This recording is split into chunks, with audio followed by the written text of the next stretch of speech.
ऐसे बाजे जोहार दोस्तों, मैं राहुल खन्ना के इस वीडियो में आपका स्वागत है।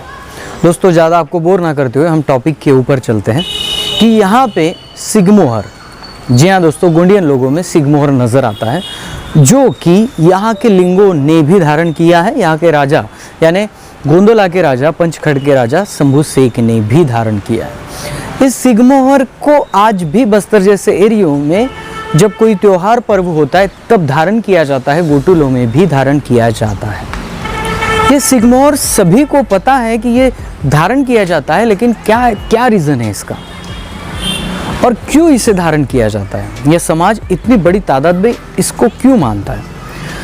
आज से 5 या 6 हज़ार साल पहले की सभ्यता कहे जाने वाली सिंधु घाटी सभ्यता, जहाँ पे हड़प्पा मोहनजोदड़ो का उत्खनन किया गया, उस उत्खनन में मिले कुछ लिपि मुद्राओं में भी वहाँ पे सिगमोहर वाला मानव आकृति चित्र नज़र आता है। आचार्य मोतीराम कंगाली साहब ने भी इसको हमारा गुरुमुखिया यानी पाहंदी परिक उपर लिंगो बताया है और बाकी लोग इसी मुद्रा को पशुपतिनाथ का नाम देते हैं।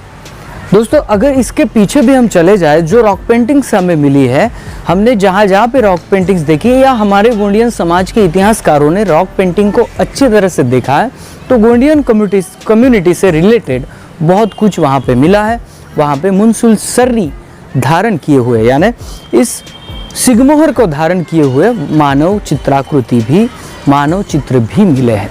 तो इससे हम क्या अंदाज़ा लगा सकते हैं कि क्या है ये, जिसे बस्तर में कोकट्टा कहा जाता है, हम इसे सिगमोहर कहते हैं। दोस्तों इसको अगर गोंडी में अच्छे से एक्सप्लेन किया जाए तो मुंद मोद मोहुर भी कहा जाता है। लेकिन ये है क्या, क्यों हमारे पुरखों ने इसे अपने सर पर स्थापित किया और ये क्या दर्शाता है? दोस्तों आज के वीडियो में ये पूरा कन्फ्यूज़न में निकालने वाला हूँ। हालांकि हर क्षेत्र में हर विषय पर वाद विवाद होते रहता है, लोग अपनी अपनी राय देते रहते हैं, लेकिन मैं वही राय इस वीडियो में आपके सामने रखने वाला हूँ जो राय आपको भी समझ आएगी। देखिए दोस्तों, एक समुदाय है गोंदोला। अभी गोंदोला में सिर्फ एक ही गण के नहीं तो 12 गण जो जातियाँ हैं, जो गणों में विभाजित है, उनके प्रतिनिधित्व का एक प्रतीक है सिगमोहर। जी हाँ दोस्तों, इस गोंडवाना में गोंडवाना ऐसे ही नहीं बना कि एक विद्वान था और उसने गोंडवाना बनाया, बिल्कुल नहीं। उस समाज को एक राजा की भी ज़रूरत थी, उस समाज को एक विद्वान की भी ज़रूरत थी। जी हाँ दोस्तों, और हमें नज़र आता है कि जो हमें ज्ञान देते हैं वो लिंगो भी अपने सर पे उसको स्थापित करते हैं। तो शंभू शेख हमारे जो पंचखंड के राजा थे, उन्होंने भी इसको स्थापित किया था। सिगमोहर का अगर हम अर्थ निकालें तो क्या निकलता है? मुंदसूल सर्री, इस समुदाय का सर्वोच्च ज्ञान, इस पर्यावरण, इस सृष्टि को समझने वाला सर्वोच्च ज्ञान, जिसे मुंदसूल सर्री कहा जाता है। सर्री को ही बस्तर एरिया में हर्री कहा जाता है। स और ह का डिफरेंट हमें नजर आता है। अगर सिगमोहर को बारीकी से देखा जाए और सिगमोहर कौन कौन पहनते हैं ये भी देखा जाए तो हम एक अनुमान लगा सकते हैं कि राजा अपनी प्रजा को बचाने का साहस करता है, राजा अपनी प्रजा के लिए लड़ता है, राजा अपनी प्रजा के लिए अपनी जान भी न्यौछावर करता है, क्योंकि प्रजा ही उसके लिए बहुत कुछ होती है। तो राजा प्रजा का प्रतिनिधित्व करता है, तो इसलिए वो पहनता था। देखिए दोस्तों, बहुत सारे इतिहास जो गूंगा होता है उसको बुलवाना पड़ता है किसी एविडेंस के आधार पर। मैं शंभू शेख की बात कर रहा हूँ। शंभू शेख ने इसे धारण किया था, वो भी प्रजा के प्रतिनिधित्व करते थे। और जो हमारे लिंगो, जो विचार प्रवाह, ज्ञान प्रवाह आप तक लेके आते हैं, वो भी धारण करते। इसका मतलब ये है कि प्रतिनिधित्व करने वाला वो धारण करता है। अभी धारण करने का क्या कारण? ये जो गोंदोला गण है, जिसमें बहुत सारे गण आते हैं, बैगा गण आते हैं, प्रधान गण आते हैं, अन्य कई प्रकार के गण आते हैं, इन बाकी सभी गणों से गोंदोला बनता है। और गोंदोला का राजा, तो इस गोंदोला में एक ही गण नहीं तो बाकी सबके गण आते हैं, और वो सभी जो गण आते हैं वो सिलेक्शन करते हैं जो उसके लायक हो, उस प्रतिनिधित्व के लायक हो, इसका सिलेक्शन होता था। और शंभू शेख की पदवी का भी सिलेक्शन होता था और लिंगों का भी सिलेक्शन होता था। ये जो आज हम लोकशाही पद्धति कर रहे हैं, जो संविधान से आती है, हजारों साल पहले यही गणतंत्र व्यवस्था गोंड लोगों में थी, है और रहेगी। साइंटिफिक तरीके से इसको अगर देखा जाए तो सिगमोहर धारण करने का तो ये तो है कि वो सिगमोहर धारण किए हुए हैं, तो एक आदमी समझ सकता है कि ये गोंडियन समाज से है, क्योंकि ये मुंदसुल सर्री को मानते हैं, मुंदसुल सर्री, और ये मानते हैं, और ये किसी न किसी फील्ड में प्रतिनिधित्व करता है। नाम के सामने डॉक्टर लगा हो, उस आदमी ने पीएचडी की है, तो फिर हम मानते हैं कि नहीं, ये विज्ञान है किसी विषय में। लेकिन उस काल में भी लिंगो बने, कोई सामाजिक अध्ययन में बहुत निपुण थे, कोई आर्थिक में थे, समाज की अर्थव्यवस्था को भी कैसे मजबूत किया जाए ये भी सोचने वाले थे, समाज के सांस्कृतिक पहलू को कैसे बचाया जाए, उसे संगीत में कैसे पिरोया जाए और आने वाली जनरेशन तक पंडुमों में कैसे हाजिर करें, ये भी सोचने वाले लिंगो ही थे। और धीरे धीरे जैसे जैसे लोग समझते गए उनका ज्ञान बढ़ते गया और ये सब हुआ। लेकिन ये सिगमोहर जो है वो एक प्रतीक है जिसे हम समझा जा सकता है कि ये कहीं ना कहीं किसी विचारवाद का, किसी क्रांति का ये प्रतिनिधित्व करते हैं। दोस्तों, दूसरा एक सवाल लोगों के दिल में आता है कि सिगमोहर ही क्यों? सिगमोहर मुंदसुल सर्री आपको डायरेक्टली दिखाता है, जो ही आप आज सल्ला शक्ति है जिसके पास जाते हो, कुपर लिंगो या हिरासुका लिंगो के भी ऊपर आपको जो सिगमोहर दिखता है वो एक ही आपको दर्शाता है कि हम समाज के वो पार्ट है जिसे यहाँ के मजदूर का भी, यहाँ के राजा का भी, यहाँ के सेवक का भी, सभी का उद्देश्य एक ही है। वो काम अलग अलग कर रहे हो समाज के लिए, उद्देश्य एक है कि हम मानसिक, शारीरिक और बौद्धिक जो मार्ग हमें शंभू शेख ने दिए हैं वो हमारा ध्येय है।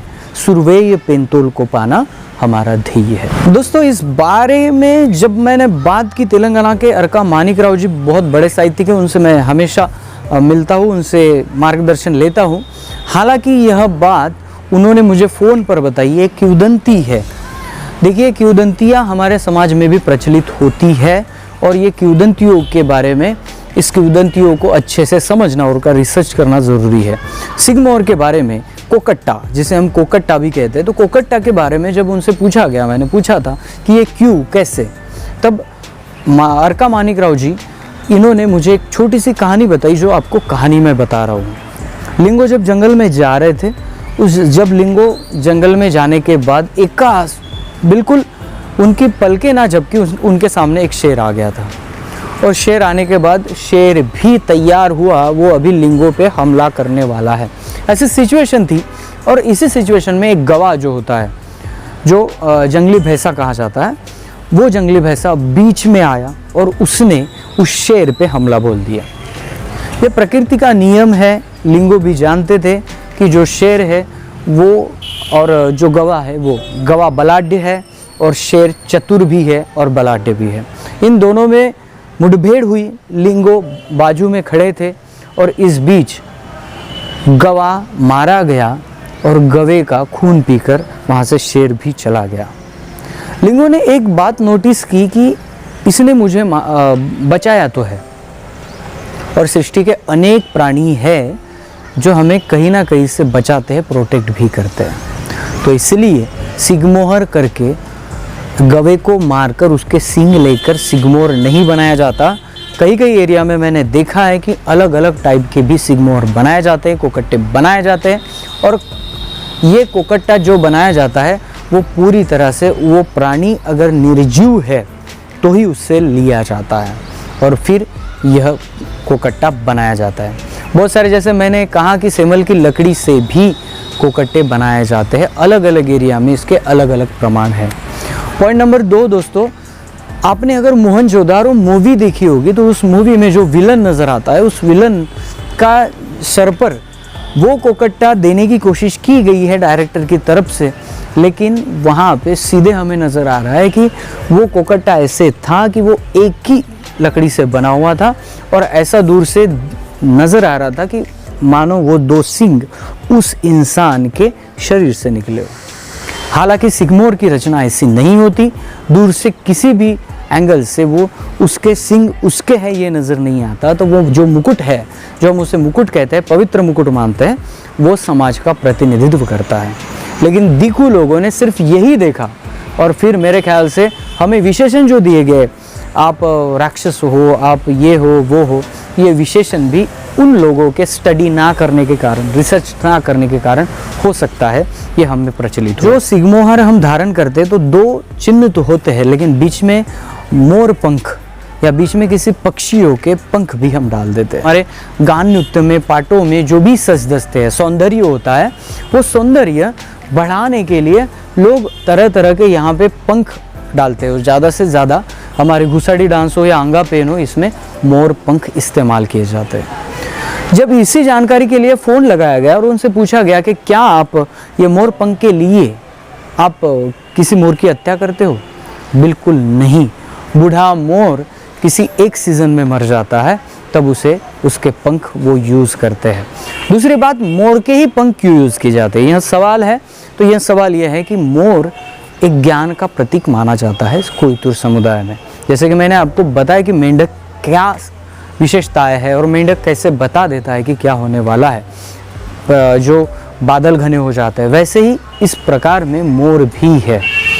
मोर में एक ऐसी विशेषता है कि बादल गिरने से पहले, बादल जमने से पहले उसको पता चल जाता है क्या नॉलेज है, क्या नॉलेज का उसके पास सोर्स है, ये तो हमें पता नहीं, लेकिन वो ज़्यादा इंसान से पहले समझ जाता है। इसलिए वो हमें अपनी बिहेवियर से ज्ञान देता है और वो ज्ञान हम लेते हैं। वो तब मुंह से आवाज़ निकाल के गायन भी करता है, पैरों से नृत्य भी करता है, इसलिए वो ज्ञान का सोर्स है। और उसके पंख सृष्टि के जो मेन 7 रंग है वो धारण किए हुए हैं। मैंने पहले के वीडियो में कहा था कि कोई भी रंग किसी की जायदाद नहीं है, किसी की जहांगीर नहीं है जो उस रंग, उस कलर पे अपना हक बताता हो। ये कॉपीराइट सिर्फ और सिर्फ इस नेचर के पास है। और यही 7 रंग लेके अपने पंखों में सौंदर्य बिखेरने वाला यह एक पक्षी जो है मोर, इसे ज्ञान का प्रतीक कहा जाता है, इसलिए इस पक्षी को सर पे दिखाया जाता है। दोस्तों, सर पे हम जब किसी पक्षी के पंख खोपते हैं, मोर ही नहीं तो बहुत सारे पक्षियों के पंख खोपे जाते हैं। जो कवड़ियाँ मिलती है वो कवड़ियाँ भी लगाया जाता है। वो सभी प्रकार लगाए जाते हैं जो नेचर से मिलते हैं। किसी भी प्राणी को मारकर या किसी केमिकल से बनाया हुआ हम नहीं पहनते। दूसरी बात ये कि जब राजा लोग ये कुकट्टा पहनते थे, तब हमें एक सवाल आता है कि हमने जितने भी ग्रंथ पढ़े हैं, जितने भी टेलीविज़न में सब शो देखे हैं, उनकी लड़ाइयाँ जब होती हैं तब उनके सर पे बड़े बड़े धातु के मुकुट होते हैं। नारायण मरकाम सर की बात सुनते हुए ये नज़र आता है कि अगर कोई धातु का मुकुट पहने, दिन भर वहाँ पे लड़ाई करता हो धूप में, ये तो पॉसिबल ही नहीं है, क्योंकि वो जो धातु है वो गर्म आएगा।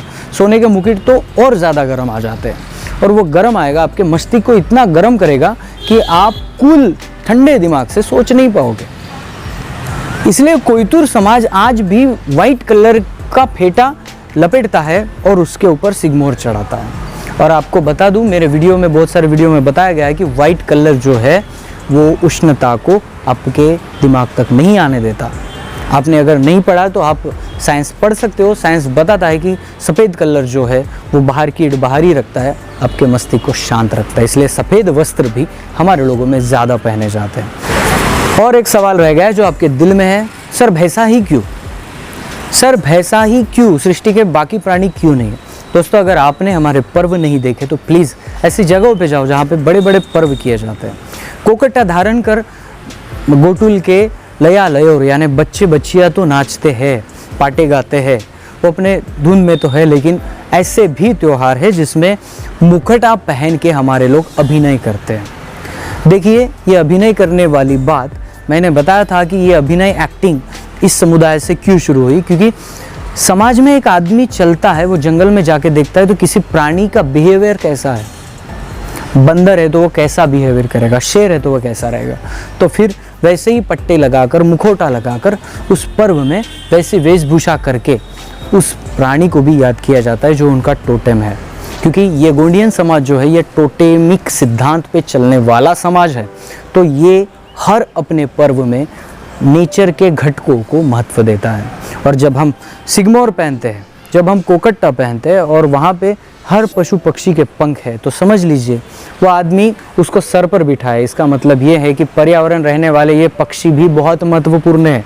उनको बचाना भी हमारा कर्तव्य है और वो कोयतुर लोग बिल्कुल कर रहे हैं। ये अभिनय वाली शैली भी मैं खोज रहा हूँ कि हमारे समाज से आगे आई होगी, ऐसा मेरा मानना है, क्योंकि इस दुनिया में पहला अभिनय किसी ने किया होगा तो वो नेचर को देखकर किया होगा, क्योंकि तभी उसमें अभिनय करने की क्षमता आई होगी। इस दुनिया की पहली फिलॉसफी इंसान ने किसी को बताई होगी तो वो इस नेचर, पेड़ पौधे, पशु पक्षी, प्राणियों से सीख कर ही बताई होगी।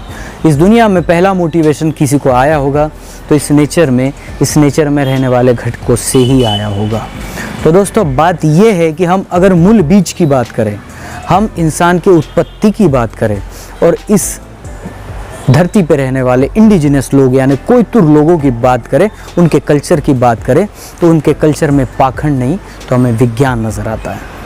दोस्तों कहना चाहूँगा कि ये कोकट्टा जो 3 ट्रायंगुलर फिलॉसफी जो मैंने बाकी वीडियो में बताई है, मुनसुल सर्री को लेकर आपका ट्रायंगल जो मेडिटेशन है, जो और बहुत कुछ है ट्रायंगल, मेरे ख्याल से हो मुंडा, संताल लोग, भिल लोग, मीना लोग, जो भी बाकी ट्राइबल गण समुदाय है उसमें उनमें भी ट्रायंगुलर फिलॉसफी नज़र आती है। हो सकता है सिग्मोर के बारे में और कुछ जानकारी जो मैं नहीं बता पाया हूँ आपके पास है तो प्लीज़ आप कमेंट में बताइए, आप मुझे ईमेल करिए, डिस्क्रिप्शन में लिंक दिया हुआ है, ईमेल दिया हुआ है, उसे ईमेल करिए और मुझे बताइए, क्योंकि जितना हो सके उतना मैंने बताने की कोशिश की है। और दोस्तों ऐसे ही वीडियो मैं लाता रहूँगा, इसके लिए आप सभी का सपोर्ट बहुत ज़रूरी है। प्लीज़ वीडियो देखने के बाद ऐसे ही ना जाइए, क्योंकि 70% ऐसे लोग हैं जो वीडियो देखते हैं लेकिन चैनल को सब्सक्राइब नहीं करते। तो प्लीज़ लाइक कमेंट शेयर करिए, समाज के लिए थोड़ा सा वक्त निकालिए, अपने लोगों में शेयर कर दीजिए, क्योंकि इससे हमारी चैनल आगे बढ़ेगी, मुझे भी थोड़ा सा मोटिवेशन मिलेगा और ऐसे दमदार टॉपिक मैं आपके साथ शेयर करता रहूँगा। दोस्तों मिलते हैं अगले वीडियो अगले टॉपिक के साथ, तब तक के लिए जय सेवा, जय जोहार, जय आदिवासी, जय गुणवाना, जय भीम।